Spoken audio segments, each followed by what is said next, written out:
미국의 한 도시에서 믿을 수 없는 일이 벌어졌습니다. 가게에 파리만 날리는 바람에 폐업을 앞두고 있던 한 고깃집이 한국에 이것을 들여놓은 후 해당 지역에서 예약이 가장 어려운 유명 맛집으로 변신했기 때문인데요. 더욱 놀라운 건 이 식당을 찾는 손님들의 특별한 행동입니다. 손님들은 식사가 끝났는데도 자리를 뜨지 않고 오히려 어딘가에서 줄을 다시 서기 시작한다고 하는데요. 현지 주민들뿐만 아니라 인근 지역에서 온 사람들까지도 이젠 이걸 먹지 않으면 소화도 잘 안 되는 것 같다며 날마다 이 식당 앞을 가득 메우고 있다고 합니다. 도대체 이 식당 주인은 한국에서 무엇을 가져왔기에 이토록 미국인들을 열광시킬 수 있었던 건지 함께 알아보러 가실까요? 안녕하세요. 저는 미국에서 작은 식당을 운영하는 제니퍼예요. 오늘은 제가 한국에서 겪은 특별한 이야기를 들려드리려고 해요. 사실 제가 몇 년 전까지만 해도 한국이라는 나라에 대해 별로 관심도 없었고 오히려 편견을 가지고 있었거든요. 하지만 지금은 한국이 제 삶을 구해준 은인이나 다름없어요. 제 인생을 완전히 바꿔놓은 특별한 경험을 했기 때문이에요. 그때를 생각하면 아직도 마음이 아파요.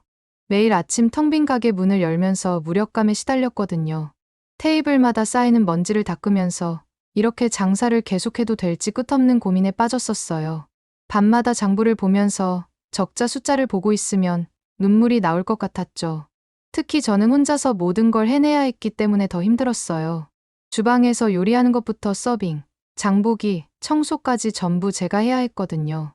밤늦게까지 일하고 집에 돌아와서도 마음이 편하지 않았어요. 이대로 가다가는 가게를 정말 접어야 하는 건 아닐까 하는 생각이 자꾸 들었죠. 그런데 그때 정말 예상치 못한 소식을 듣게 됐어요. 여동생이 한국인과 결혼한다는 거였어요. 저희 가족이 다 같이 모여있는 자리였는데 동생은 너무나 행복한 표정으로 그 소식을 전했죠. 처음에는 제 귀를 의심했어요. 한국이라니요? 지도에서 찾아볼 수나 있을까 싶은 그 먼 나라에서 살겠다고요? 정말 그 순간만큼 화가 났던 적이 없었던 것 같아요. 어렸을 때 부모님께서 바쁘셔서 제가 동생을 키운 거나 다름이 없었거든요. 동생이 결혼 소식을 전하는 순간 제 머릿속이 하얘졌어요. 한국은 저에게 그저 지도에서나 봤던 멀고 낯선 나라일 뿐이었는데 갑자기 제 동생이 그곳에서 살겠다니 말이 되나요? 더군다나 한국어도 제대로 못하는 동생이 어떻게 거기서 살 수 있을지 너무 걱정됐어요. 그런데 더 놀라웠던 건 저희 부모님의 반응이었어요. 두 분 다 동생의 결정을 전적으로 지지하시더라고요. 엄마는 동생의 손을 꼭 잡고 계셨고 아빠는 흐뭇한 미소를 지으시면서 동생의 어깨를 토닥이고 계셨죠. 저는 그 모습을 보면서 더욱 화가 났어요. 왜 저 혼자만 이렇게 불안해하고 걱정해야 하는 건지 이해가 가지 않았습니다. 그날 밤 침대에 누워서도 잠을 이루지 못했어요. 제 가게는 망해가고 있는데 동생은 갑자기 이런 큰 결정을 내리고 모든 게 너무 혼란스러웠죠. 이불을 뒤집어 쓰고 울었던 기억이 나요. 그때는 몰랐는데 지금 생각해보면 제가 동생을 걱정하는 것보다는 제 자신의 실패가 더 두려웠던 것 같아요. 하지만 동생은 제 반대에도 불구하고 결혼을 했고 한국으로 떠났어요. 처음에는 연락도 안 받으려고 했는데 동생이 매일같이 전화를 걸어왔어요. 처음에는 짜증났지만 점점 동생의 목소리가 기다려지기 시작했죠. 매일 전화로 들려주는 한국에서의 이야기들이 신기하기도 했고요. 그러다 어느 날 동생이 저를 한국으로 초대했어요. 처음엔 단순한 안부 전화로 시작됐는데 제 목소리에서 지친 기색을 느꼈던 모양이에요. 동생은 저의 힘든 상황을 걱정하면서 비행기 표부터 숙박까지 모든 걸 자기가 책임지겠다고 했어요. 새로운 환경에서 잠시라도 휴식을 취하면서 마음의 여유를 찾으라는 거였죠. 사실 동생의 제안을 들었을 때 마음 한켠에서는 작은 설렘이 있었어요. 하지만 현실적인 걱정이 더 컸죠. 매일 아침 문을 열고 손님들을 맞이하고 혼자서 모든 걸 해내야 하는 가게를 놓고 떠난다는 건 상상조차 할 수 없었거든요. 그래서 처음에는 단호하게 거절했어요. 여행은커녕 가게 문을 하루라도 닫을 여유가 없다고 생각했으니까요. 하지만 통화를 하면 할수록 동생의 진심이 전해졌어요. 동생은 한국에서의 자기 삶이 얼마나 달라졌는지, 그곳에서 찾은 행복이 얼마나 특별한지를 이야기하면서 제게도 그런 변화의 기회가 필요하다고 했어요. 처음에는 그저 과장된 말처럼 들렸지만 동생의 목소리에 담긴 진정성이 제 마음을 조금씩 흔들어 놓았죠. 혼자 고민하는 시간이 길어질수록 제 현실을 더 또렷하게 마주하게 됐어요.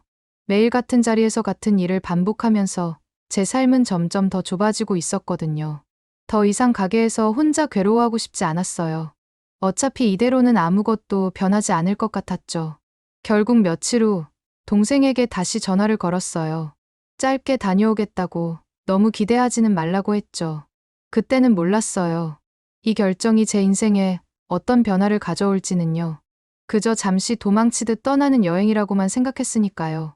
하지만 지금 생각해보면 그때 그 용기를 내길 정말 잘했다는 생각이 들어요. 한국에 도착했을 때의 첫 느낌을 잊을 수가 없어요. 겨울이었는데 정말 춥더라고요. 미국에서도 추운 건 겪어봤지만 이건 완전히 달랐어요. 얇은 코트를 입고 공항을 나서는 순간 찬바람이 뼛속까지 파고드는 것 같았죠. 공항에서 나와 차를 타고 이동하면서 창밖을 봤는데 정말 놀라웠어요. 빽빽하게 들어선 아파트들이 끝없이 이어졌거든요. 처음에는 그렇게 많은 사람들이 아파트에 사는 게 이해가 안 됐어요. 미국에서는 보통 주택에 사는 게 일반적이니까요. 솔직히 말하면 좀 답답해 보이기도 했죠. 그런데 동생의 아파트에 들어서는 순간 제 생각이 완전히 바뀌었어요. 현관문을 열자마자 따뜻한 기운이 느껴졌거든요. 특히 바닥에서 올라오는 온기가 정말 특별했어요. 나중에 알고 보니 이게 온돌이라는 한국의 전통 난방 방식이더라고요. 미국에서는 아무리 히터를 틀어도 발이 시렸는데 이곳은 달랐어요. 아파트 내부를 둘러보면서 정말 많이 놀랐어요. 처음에는 작아 보였는데 들어가 보니 공간 활용이 정말 대단했거든요. 구석구석 수납장이 있어서 모든 물건들이 깔끔하게 정리되어 있었고 주방과 거실이 연결된 구조도 너무 효율적이었어요. 미국에서는 이런 걸 본 적이 없었죠. 특히 화장실에서 또 한 번 놀랐어요. 바닥이 따뜻한 건 기본이고 환기 시스템도 완벽했거든요. 미국에서는 겨울만 되면 화장실이 얼음장처럼 차가워서 고생했는데 여기는 그런 걱정이 전혀 없더라고요. 작은 공간이지만 이렇게까지 세세하게 신경 쓴 게 정말 인상적이었어요. 동생이 저녁 식사로 유명한 고깃집에 데려갔을 때의 일도 잊을 수가 없어요. 가게 앞에 길게 늘어선 줄을 보고 처음에는 믿기지 않았어요. 이렇게 추운 날씨에도 사람들이 줄을 서서 기다린다니 말이에요. 미국에서는 맛집이라고 해도 이렇게까지 기다리는 경우는 거의 없거든요.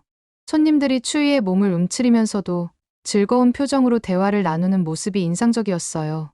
특히 젊은 커플들이 많았는데 서로 붙어서 추위를 이겨내는 모습이 귀여웠죠.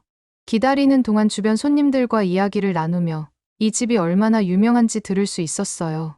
가게 안으로 들어갔을 때의 그 분위기는 정말 특별했어요. 활기찬 손님들의 웃음소리, 고기 굽는 향긋한 냄새, 그리고 종업원들의 빠른 움직임까지 모든 게 하나의 완벽한 조화를 이루고 있었죠. 식당 주인인 제가 보기에도 정말 감탄스러웠어요. 테이블마다 연기가 모락모락 피어오르는 모습이 마치 작은 구름처럼 보였고 손님들의 만족스러운 표정이 곳곳에서 보였어요. 종업원들은 마치 무용수처럼 테이블 사이를 자연스럽게 오가며 손님들을 응대하고 있었죠. 주방에서 들려오는 칼질 소리와 불 조절하는 소리가 하나의 음악처럼 들렸어요. 저희가 주문한 건 소갈비였는데 고기를 구워주는 방식이 또 놀라웠어요. 종업원이 직접 테이블에서 고기를 구워주는데 불 조절부터 고기를 뒤집는 타이밍까지 모든 게 너무 전문적이었거든요. 처음에는 제가 직접 구워 먹고 싶다는 생각도 들었는데 종업원의 숙련된 솜씨를 보고 나니 이해가 됐어요. 고기의 두께에 따라 불의 세기를 조절하고 기름이 타지 않게 자리를 옮겨가며 구워주는 모습은 마치 예술 같았어요. 특히 고기를 뒤집을 때마다 지글지글 소리와 함께 퍼지는 향이 입맛을 돋웠죠. 그리고 테이블에 차려진 반찬들의 양에 또 한 번 놀랐어요. 저희가 주문한 건 고기 하나뿐이었는데 테이블이 가득 찰 정도로 많은 반찬들이 나왔거든요. 더 놀라운 건 이 모든 게 공짜라는 거였어요. 식당 운영자의 입장에서 보면 정말 이해가 안 되는 부분이었죠. 이렇게 많은 걸 공짜로 제공하고도 어떻게 수익이 날 수 있을까 하는 의문이 들었어요. 신선한 상추와 깻잎, 마늘, 고추까지 각종 쌈거리도 계속해서 리필해 주는 걸 보면서 미국에서의 식당 운영 방식과는 완전히 다르다는 걸 실감했어요.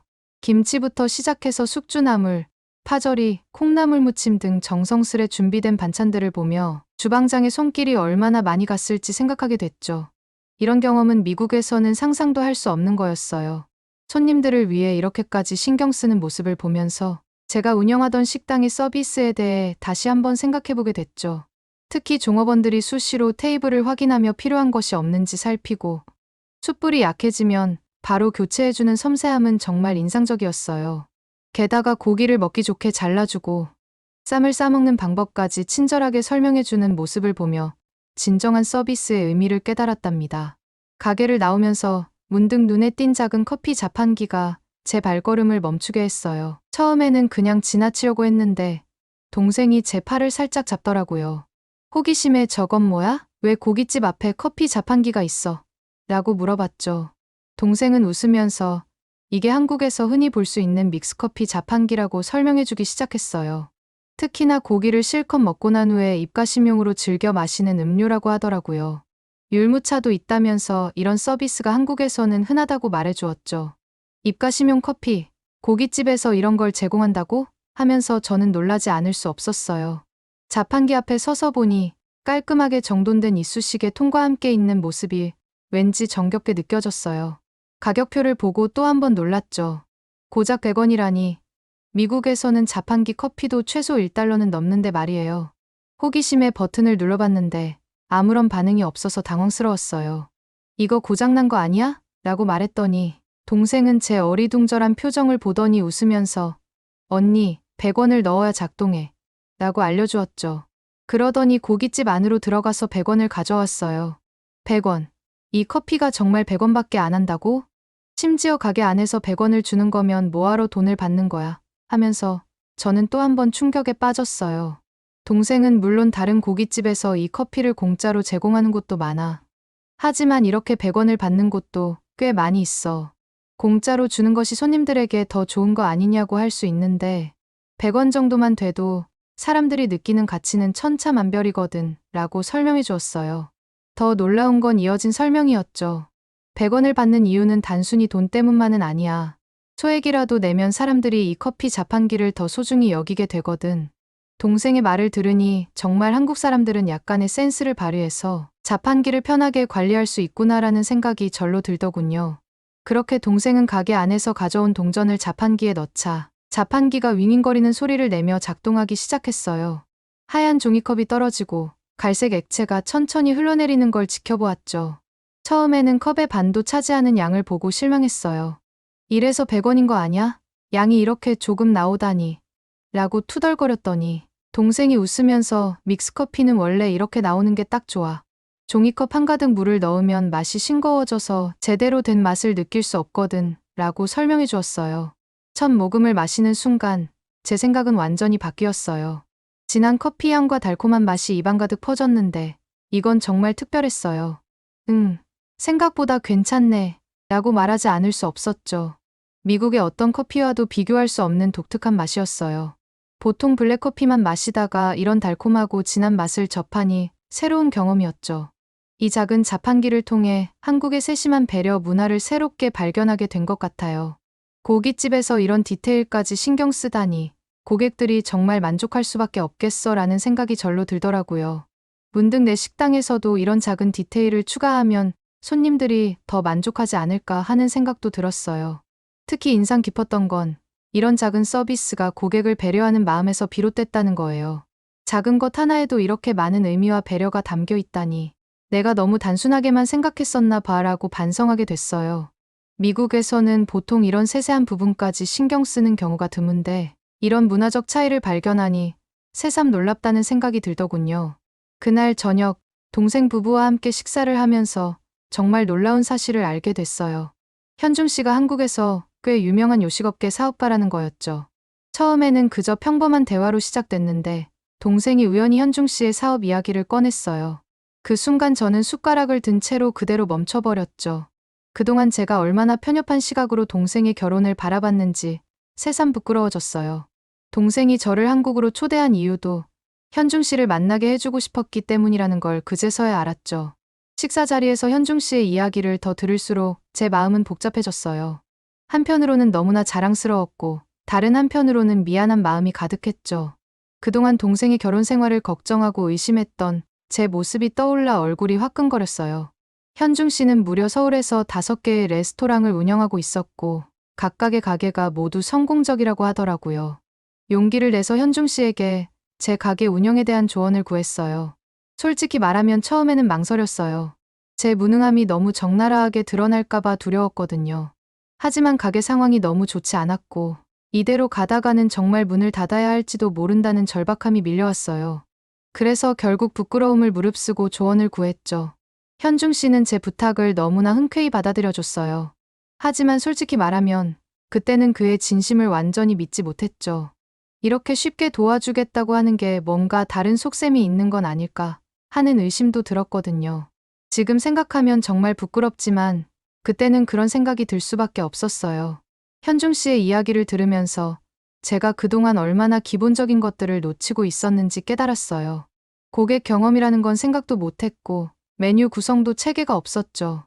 직원 교육은 더더욱 신경 쓰지 못했고요. 모든 게 즉흥적이고 임시방편이었다는 게 너무나 명확해졌어요. 하지만 그때도 저는 여전히 반신반의했어요. 이런 이론적인 이야기가 실제로 도움이 될까 하는 의구심이 계속 들었거든요. 현중 씨는 제 가게를 직접 보고 싶다며 미국 방문을 약속했어요. 솔직히 말하면 그때는 설마 진짜 올까 하고 반신반의했죠. 바쁜 사업가가 이런 작은 가게 때문에 비행기를 타고 올 리가 없다고 생각했거든요. 게다가 저는 그의 제안이 그저 예의상 하는 말이라고 생각했어요. 한국에서는 그런 표현들을 많이 쓴다고 들었거든요. 다음에 한번 봅시다 같은 인사말처럼요. 하지만 일주일 뒤 현중 씨에게서 비행기 티켓을 예매했다는 메시지가 왔어요. 순간 가슴이 철렁 내려앉더라고요. 저는 아직 마음의 준비가 안 되어 있었거든요. 그리고 솔직히 말하면 제 가게의 부족한 모습을 보여주고 싶지 않았어요. 현중 씨는 성공한 사업가였고 제 가게는 그의 기준에서 보면 한심하게 보일 것 같았거든요. 현중 씨는 정말로 약속을 지켰어요. 그때 처음으로 그의 진심을 조금씩 믿기 시작했죠.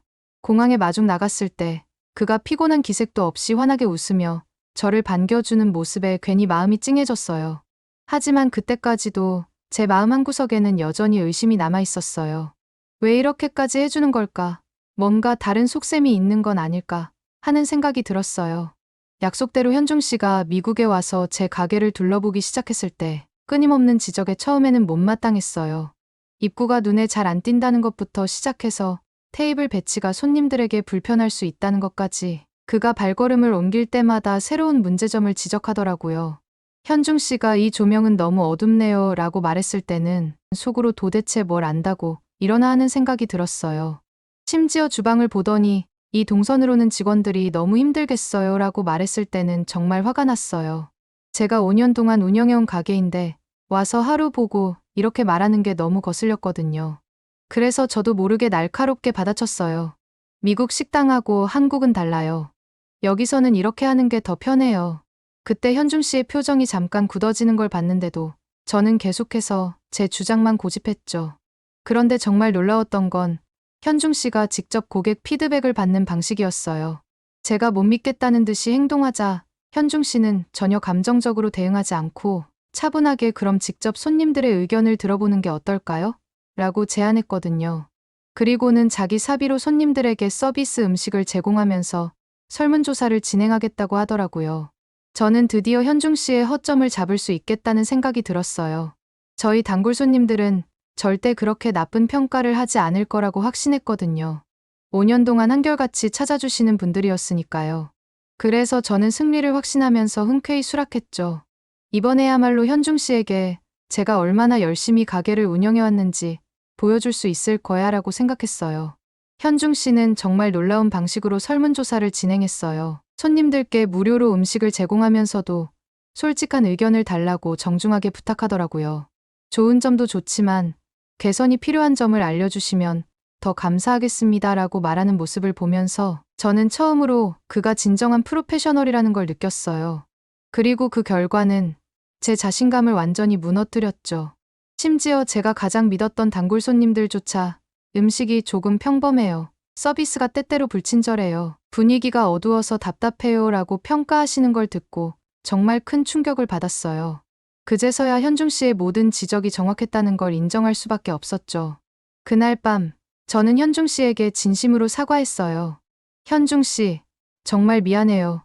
제가 너무 교만했네요. 그러자 현중 씨는 오히려 저를 위로해줬어요. 저도 처음에는 다 그랬어요. 중요한 건 지금부터예요.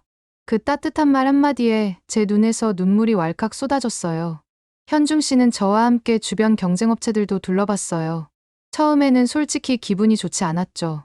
제 가게보다 잘하는 게 뭐가 있다고 하는 마음이었거든요. 하지만 막상 가게들을 둘러보니 저도 모르게 입이 벌어졌어요. 다른 가게들의 고기 품질은 물론이고 매장이 깔끔하기도 하더군요. 처음에는 자존심이 상해서 변명하려고 했어요. 저희는 인력이 부족해서 그렇게까지 할 필요가 있나 같은 말들이 목 끝까지 차올랐죠.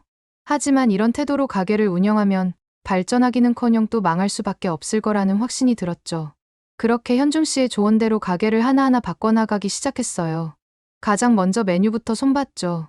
기존에는 그냥 소고기, 돼지고기 이렇게만 써있던 메뉴판을 과감히 버리고 부위별로 특징과 맛을 자세히 설명한 새로운 메뉴판을 만들었어요. 현중 씨가 추천해준 한국식 바비큐도 추가했는데 이게 의외로 큰 인기를 끌더라고요. 특히 양념갈비는 첫날부터 주문이 밀릴 정도였어요. 김치도 다양하게 준비하기 시작했어요. 배추김치는 기본이고 총각김치, 깍두기, 열무김치까지. 손님들이 와, 여기 김치가 이렇게 많았나요? 라고 물어보실 때마다 괜히 뿌듯했죠. 직원 교육도 새롭게 시작했어요. 매주 월요일 아침마다 서비스 교육을 하는데 처음에는 직원들도 어색해했지만 이제는 자연스럽게 잘 해내줬어요. 가게 분위기도 확 바꿨어요. 어두침침했던 조명을 밝고 따뜻한 느낌으로 교체하고 테이블 배치도 손님들이 편하게 앉으실 수 있도록 재배치했죠. 현중 씨가 추천해준 케이팝 음악을 틀어놓으니까 분위기가 더 좋아졌어요. 손님들이 분위기가 달라졌네요? 라고 말씀해 주실 때마다 가슴이 뿌듯했죠. 모든 걸 뜯어고치면서도 가장 힘들었던 건 믹스커피를 재현하는 거였어요. 왜 믹스커피를 재현했냐고요? 한국에서 가장 유명하다는 맥심 커피는 수출을 하지 않아 구할 수 없었거든요. 밤늦게까지 실험하면서 커피와 설탕 비율을 조절해봤어요. 때로는 쓴맛이 너무 강하고 때로는 너무 달기만 하고 직원들도 귀찮을 텐데 계속 맛을 봐달라고 해서 미안할 정도였어요. 커피 테스트를 많이 한 다음 날에는 직원들이 밤을 꼬박 새고 출근하는 경우도 있었거든요. 고민을 정말 많이 하다가 저는 또 현중 씨한테 도와달라 했고 이번에도 역시 현중 씨가 해결책을 알려줬어요. 바로 프림이라는 비밀 재료였죠. 아, 그래서 그 맛이 안 났구나 하는 깨달음이 순간적으로 왔어요. 커피, 설탕, 프림의 완벽한 비율을 찾아내는 데도 며칠이 걸렸어요. 하지만 드디어 그 맛이 딱 나왔을 때 저도 모르게 예스라고 소리를 질렀던 게 기억나요. 믹스커피에서 느껴지는 풍부한 우유향, 이게 포인트라고 생각했거든요. 그렇게 가게를 재오픈하고 제 예상대로 믹스커피는 역시나 상상 이상으로 큰 인기를 끌었어요. 오죽하면 손님들이 일부러 고기를 먹으러 오는 것이 아니라 이 믹스커피를 마시러 오는 경우도 많았어요. 미국에서는 보통 식사 후에 커피를 마시려면 카페에 따로 가야 하는데 저희 가게에서는 500원이면 고기도 먹고 커피도 마실 수 있으니까 다들 좋아하시더라고요. 어떤 손님은 이거 진짜 한국 자판기 커피 맛이에요 라고 해주시고 또 어떤 손님은 이 커피 때문에 일부러 먼 길을 달려왔어요 라고도 하시더라고요. 특히 좋은 건 고기를 먹고 나서 카페에 가야 하는 번거로움이 없어졌다는 거였어요. 게다가 500원이라는 저렴한 가격 덕분에 부담 없이 드실 수 있어서 더 좋아하시더라고요. 지금 생각해보면 처음에 현중 씨를 의심했던 제 모습이 정말 부끄러워요. 그는 진심으로 저를 도와주려고 했는데 저는 그의 진심을 알아보지 못했으니까요. 혹시 무슨 다른 속셈이 있는 건 아닐까? 왜 이렇게까지 해주는 걸까? 하면서 의심부터 했던 제가 부끄럽네요. 하지만 그 과정을 통해 제가 얼마나 성장했는지 새삼 느끼게 돼요. 예전에는 그저 장사가 잘 되기만을 바랐는데 이제는 손님들에게 어떤 경험을 제공할 수 있을지 고민하게 됐어요. 직원들과의 관계도 더 돈독해졌고요. 무엇보다 가게를 운영하는 게 즐거워졌어요. 이대로만 하면 가게 운영하는 건 식은 죽 먹기라고 생각했죠. 매출도 잘 나오고 손님들 반응도 좋았으니까요. 이제는 제가 뭘 해도 잘 될 것만 같은 자신감이 넘쳤어요. 하지만 제 생각과는 달리 가게는 또 한 번 망하기 시작했어요. 성공이란 게 이렇게 무너지기 쉬운 거였다니 그때는 정말 몰랐죠. 가게가 점점 입소문이 나면서 새로운 사람들도 많이 찾아왔어요. 다른 식당 사장님들도 저희 가게를 벤치마킹하러 오시고 여러 업체에서 제휴 제안도 들어왔죠. 그러던 어느 날 지역의 중국 식료품 사장이 찾아왔어요. 처음에는 그저 평범한 영업 방문인 줄 알았는데 그가 내민 제안서를 보고 눈이 휘둥그레졌어요. 한국 김치와 똑같은 맛이 나는 중국산 김치를 공급해드리겠습니다.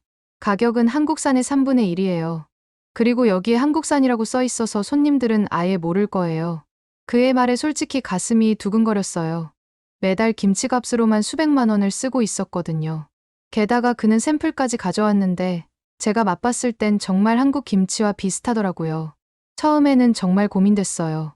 비용을 크게 절감할 수 있다는 게 매력적으로 들렸거든요. 이렇게 절약한 돈으로 가게를 더 발전시킬 수 있지 않을까 하는 생각도 들었죠. 하지만 한편으로는 현중 씨가 강조했던 품질과 진정성이 계속 머릿속에 맴돌았어요. 음식에서 진정성을 잃으면 모든 것을 잃는 거예요 라는 현중 씨의 말이 자꾸 떠올랐죠. 하지만 결국 욕심이 이겼어요. 한 번만 시도해보자. 별로 차이 안 날 거야 라는 생각으로 중국산 김치를 구매했는데 이게 정말 큰 실수였어요. 처음 이틀은 괜찮았어요. 오히려 이 정도면 괜찮은데 라고 안심했죠. 하지만 며칠 지나지 않아서 손님들의 불만이 쏟아지기 시작했어요. 왜 김치 맛이 이상하죠? 전에는 이렇지 않았는데 뭔가 맛이 달라졌어요. 음식 맛이 달라졌다는 이야기부터 예전만큼 맛있지 않다는 평가까지 처음에는 김치 하나 바꾼 것뿐인데 이렇게까지 차이가 날 거라고 생각도 못했죠. 심지어 어떤 손님은 전에는 이 가게가 정말 한국 음식 같았는데 이제는 그냥 그래요라고 하시더라고요. 하지만 가장 충격적인 건 단골 손님들이 하나둘씩 발길을 끊기 시작했다는 거예요. 5년 동안 매주 오시던 분들도 더 이상 보이지 않았어요. 전화로 예약 취소하면서 요즘 맛이 영, 다음에 올게요라고 하시는 분들도 계셨죠. 그때서야 상황이 정말 심각하다는 걸 깨달았어요. 너무 걱정돼서 결국 현중 씨에게 연락했는데 믿기지 않게도 현중 씨는 제 동생과 함께 곧바로 비행기를 타고 왔어요. 부부가 가게에 들어서자마자 가게를 둘러보기 시작했고 김치 맛을 보더니 문제를 바로 찾아냈어요. 현중 씨는 평소와 다르게 단호한 목소리로 한 식당에서는 한국의 김치가 제일 중요한데 이걸 중국산으로 바꾸면 어떻게 하냐고 얘기하더라고요. 저는 현중 씨의 말에 얼굴이 새빨개지면서 한국 김치값이 비쌌어요. 라고 했지만 현중 씨에겐 씨알도 먹히지 않았죠. 당장 김치 거래처를 바꾸라고 하더군요.